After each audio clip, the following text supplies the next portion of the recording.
Hai teman-teman, selamat datang di IT News, tempatnya berita aktual dan fakta yang jarang diungkap media lain. Yuk dukung kami dengan cara subscribe, like, komen, dan share, supaya lebih banyak orang tahu apa yang sebenarnya terjadi. Hai teman-teman, selamat datang di IT News, tempatnya berita aktual dan fakta yang jarang diungkap media lain. Yuk dukung kami dengan cara subscribe, like, komen, dan share, supaya lebih banyak orang tahu apa yang sebenarnya terjadi.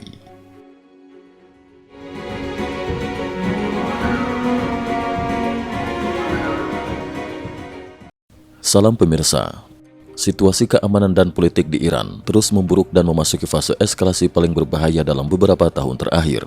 The Times of Israel mengungkapkan bahwa otoritas Iran telah memulai operasi penangkapan dari rumah ke rumah di Teheran, disertai penyitaan antena satelit milik warga sipil.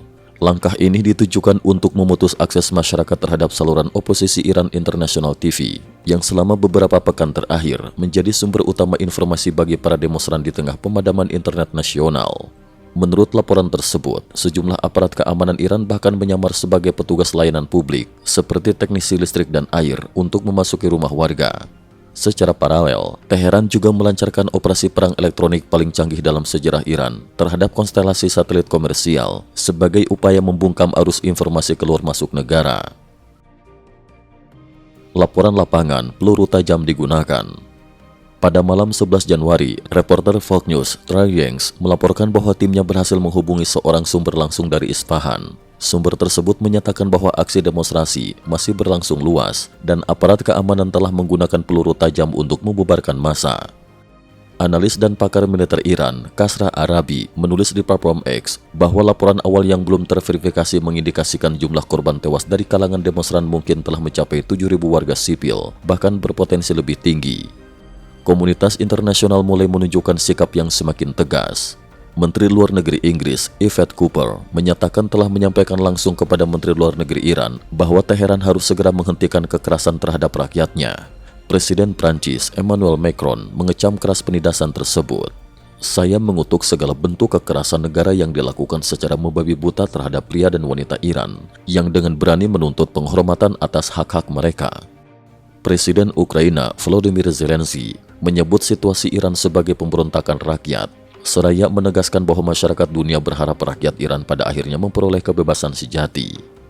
Pada 12 Januari 2026, Ketua Parlemen Eropa Roberto Metsola melarang seluruh diplomat Iran memasuki gedung Parlemen Uni Eropa di Strasbourg, Brussels, dan Luxembourg. Uni Eropa juga dijadwalkan menggelar rapat darurat terkait sanksi tambahan pada Selasa berikutnya.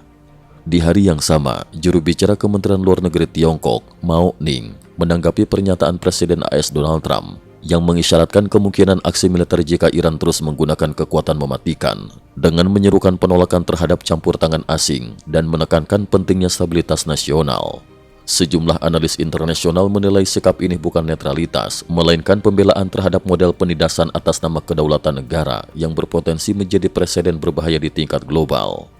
Penangkapan kilat Nicolas Maduro oleh AS Venezuela baru-baru ini disebut mengguncang Beijing. Presiden Tiongkok Xi Jinping bahkan tidak menyinggung isu tersebut saat bertemu Presiden Korea Selatan, sementara sikap Beijing terhadap Israel juga tampak melunak. Pendiri Signal Group menyatakan bahwa Tiongkok telah mengurangi operasi bot dan propaganda terkoordinasi anti-Israel, menandakan perubahan taktik dalam perang informasi. Peringatan darurat Kedutaan AS. Sekitar pukul 18.00 waktu setempat, Kedutaan Besar AS mengeluarkan peringatan keamanan darurat, mendesak warga Amerika untuk segera meninggalkan Iran atau berlindung di tempat. Peringatan tersebut menyebutkan demonstrasi meluas di seluruh Iran, penutupan jalan dan gangguan transportasi, pemadaman internet berkepanjangan, risiko pemeriksaan, penangkapan, dan penahanan. AS menyarankan evakuasi melalui jalur darat ke Armenia atau Turki. Perancis telah menarik staf non-esensial, sementara Swedia meminta warganya segera meninggalkan Iran. Pada 12 Januari, indikator informal kesiapsiagaan militer AS, Pentagon Pizza Index, melonjak drastis. Lonjakan ini sering diasosiasikan dengan aktivitas intens di pusat komando militer AS. Pada sore 12 Januari, Presiden Trump mengumumkan bahwa setiap negara yang berdagang dengan Iran akan dikenakan tarif 25% atas seluruh perdagangan dengan AS, efektif segera. Sebelumnya, Trump memperingatkan elit Iran, jika mereka benar-benar melakukannya, kami akan membalas dengan cara yang bahkan tidak bisa mereka bayangkan. Israel telah memerintahkan seluruh rumah sakit bersiap dalam mode darurat penuh. Sementara Channel 12 Israel melaporkan bahwa pejabat tinggi Israel meyakini permintaan negosiasi Iran hanyalah taktik penundaan. Senator AS Lindsey Graham mendesak Trump untuk tindakan militer tegas tanpa pengerahan pasukan darat. Juru bicara Gedung Putih, Caroline Leavitt, menyiratkan bahwa program nuklir Iran telah dihancurkan dan langkah berikutnya sepenuhnya berada di tangan Trump. Banyak analis menilai kebijakan tarif dan isolasi total ini menunjukkan tujuan utama AS menyingkirkan pemimpin tertinggi Iran. Setelah presiden penangkapan Maduro, peluang Ali Khamenei untuk dilengsarkan meningkat drastis bahkan tanpa serangan militer langsung. Cukup sekian dulu, terima kasih atas perhatiannya. IT News juga memiliki channel di platform kancing.com. Mohon kunjungan dan bantu subscribe agar bisa mengikuti perkembangan dunia tanpa batas. Terima kasih. Link kancing ada di dalam description.